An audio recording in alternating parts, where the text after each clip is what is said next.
নমস্কার সবাইকে আমার চ্যানেল স্মিতাস কুকিং ডায়েরিতে স্বাগত। আজকের আমাদের রেসিপি হলো সুপার হেলদি হরলিক্স।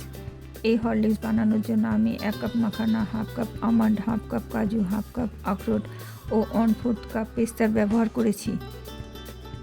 এরপর একটা প্যান প্রি হিট করে প্রথমে মাখানাকে ড্রাই রোস্ট করে নিতে হবে।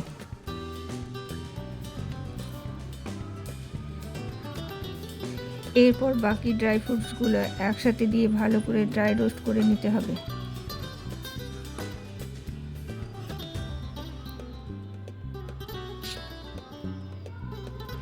এরপর একটা প্লেটে নামিয়ে 5 থেকে 7 মিনিট ঠান্ডা হওয়ার জন্য রাখতে হবে।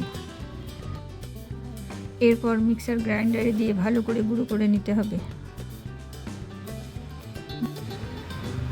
গ্রাইন্ডারটা বারবার অফ অন করে গুঁড়ো করতে হবে। একবারে একটানা ঘোরালে সেক্ষেত্রে আমন্ড ও কাজু থেকে তেল বেরিয়ে যেতে পারে। এরপরে এর মধ্যে 1 টেবিল চামচ গুঁড়ো দুধ ভালো করে মিশিয়ে নিতে হবে। মিষ্টির জন্য আমি এখানে কোনো প্রকার সুগার বা জাগরি পাউডার ইউজ করিনি, আপনারা চাইলে জাগরি পাউডার অ্যাড করতে পারেন।